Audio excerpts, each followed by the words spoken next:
Hello there. We are ready to start our first story in reading. We haven't had a story yet. We've been having all other kinds of lessons to do. So we're going to do a story today and tomorrow, and it's actually going to be fun. It's going to be a play. So we're going to have parts to play in our play.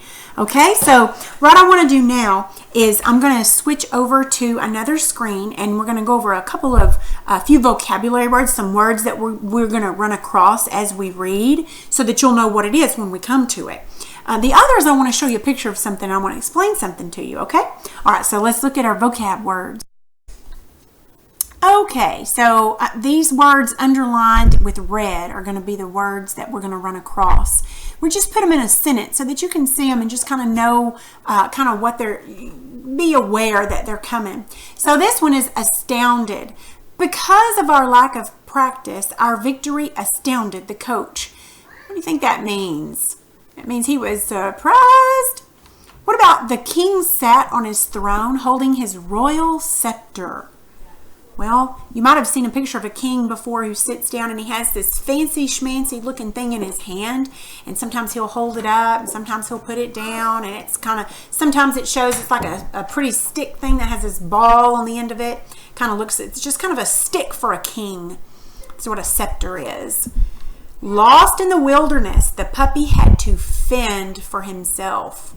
That means take care of himself. If you have to fend for yourself, that means you have to take care of yourself. Nobody's there to take care of you.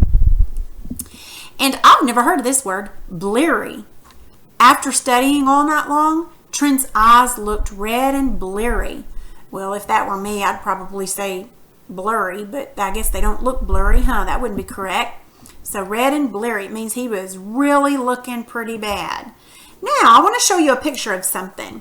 This looks like a scary tool, doesn't it? It's called, I think you pronounce it a scythe.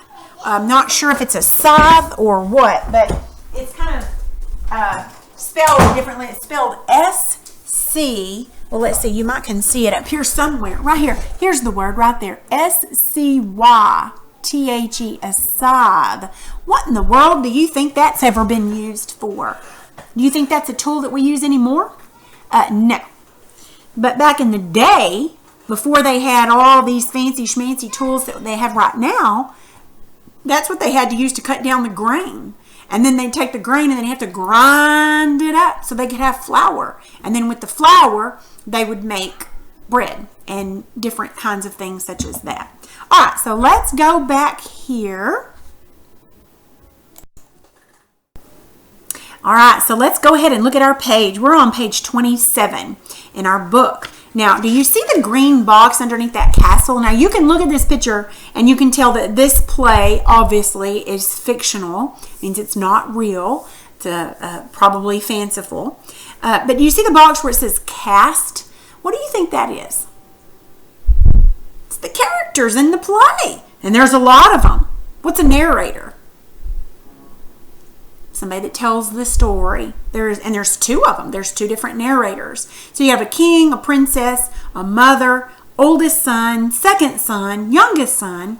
You have a blind man, a lame man, a guard, a herald, and a clerk. Okay. So I think what we're going to do is, now I can't obviously hear you when you're doing this. So what we're going to do is I'll be the narrator 1 and 2. And I'll be the narrator 1, the narrator 2, and then I'll be the clerk. Okay, so I'll be the first 2 and the last one, and you're going to be all the other people in there. Okay? Now, so what we're going to do is today we're going to read Act 1. All right? So if it says my people, my characters, then I'll read it. When it's your characters, you have to read it out loud. Okay? And make sure that you put some into it when you read. When you read, you want to make sure that whoever's listening to you, ooh, wow, they're doing a play, or ooh, wow, he's putting some real effort into it.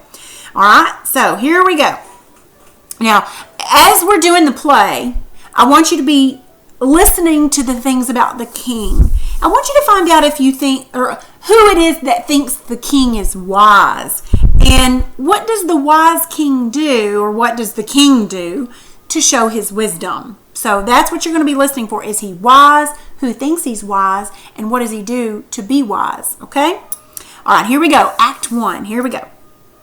A long time ago, in a faraway land, there ruled a wise king. His great wisdom astounded the people of the kingdom, and they honored him faithfully.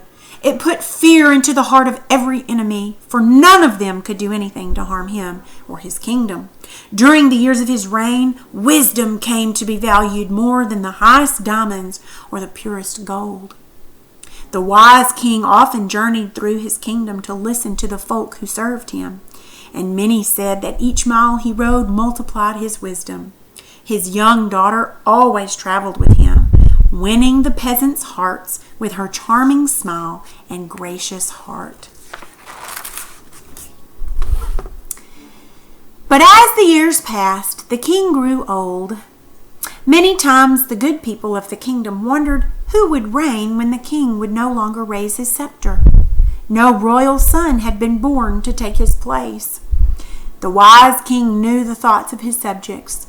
One day in late summer, the heralds of the throne rode through the kingdom spreading news that answered the question. Now that's you. You read the herald, but don't read what's in parentheses. That's just what you do. You don't read it. Go.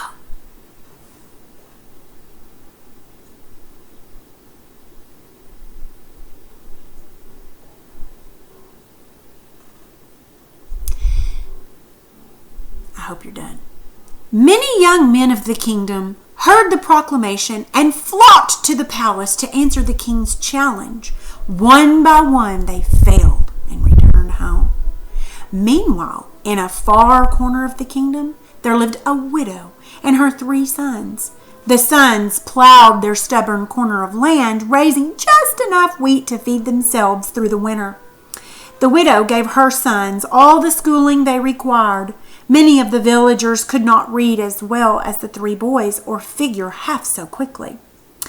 In the middle of the harvest, the youngest boy drove the yearling calf to market to sell it. There he came upon a group of townsfolk gathered around a public notice board. I'm the clerk. Can you read it, lad?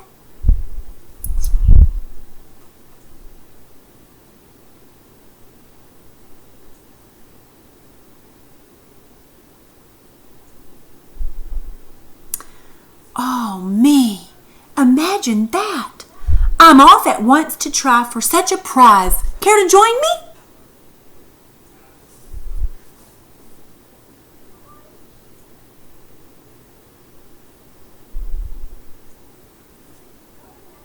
When you get to the end, it says he waves. After supper that evening, the widow's 3 sons discussed the notice.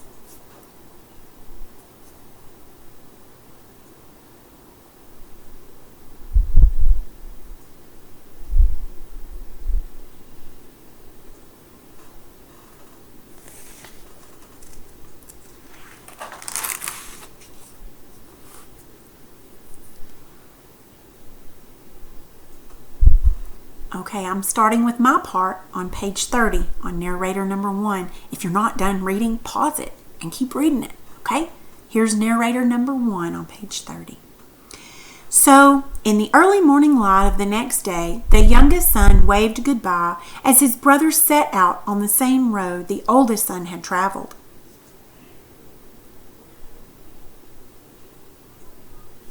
The oldest brother arrived at the palace at noon. Dust rose from his shoes at each footfall, and his eyes were bleary with lack of sleep.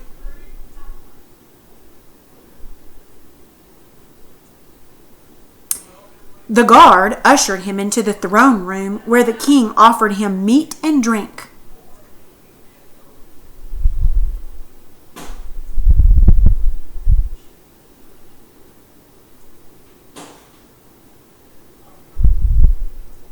I'm going to start on my part now if you are done. The oldest son raced to the field. Over and over he swung the scythe, cutting the wheat. Then he bundled it in sturdy stacks and stood them on the edge of the field. The sun began to set as he worked on. Children laughed and ran home to dinner, but still he worked. All through the night the young man worked. By morning he had only a corner of the field left. Suddenly a blind man stumbled into the field. He lifted the man awkwardly by the arm and set him on the road.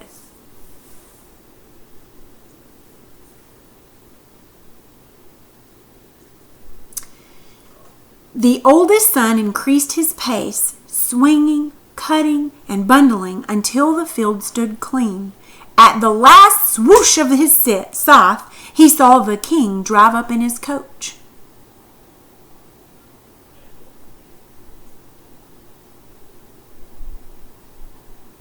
And so the oldest son returned home. And that's the end of Act 1.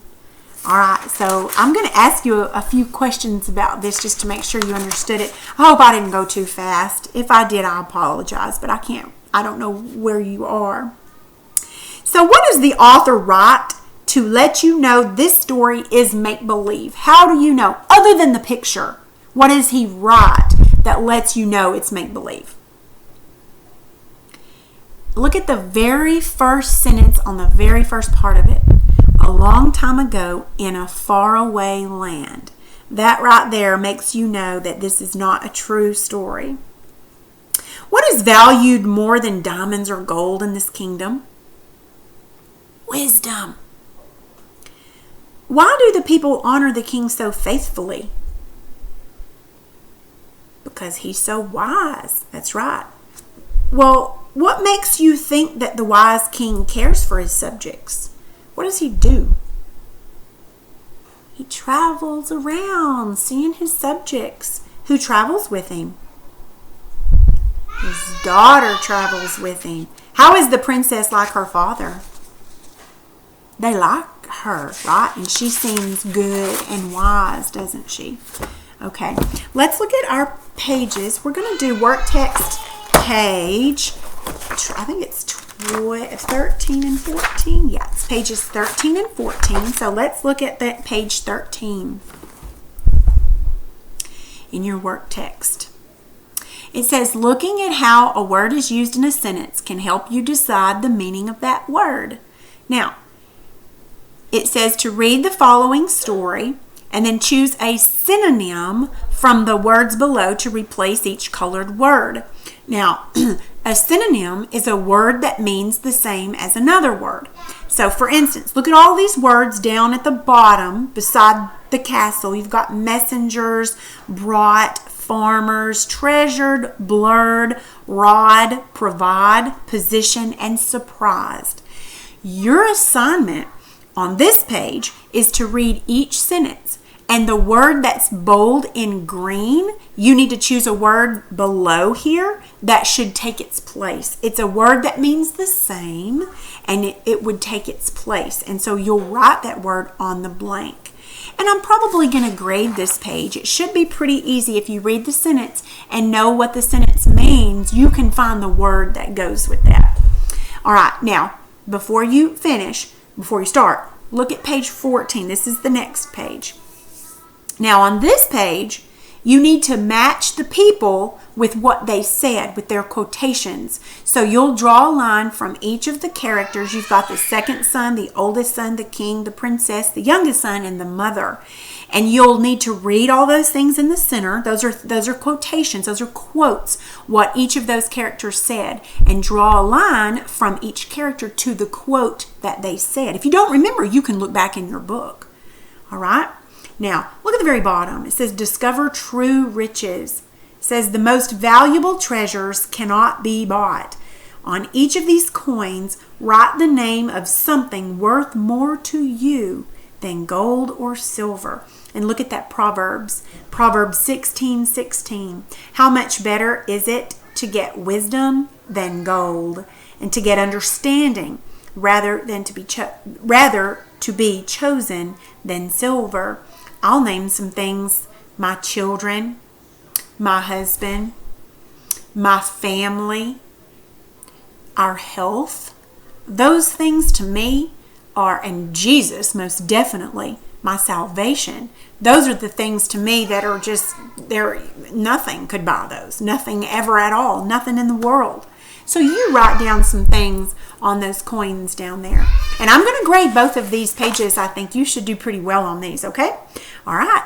And tomorrow we'll finish the play.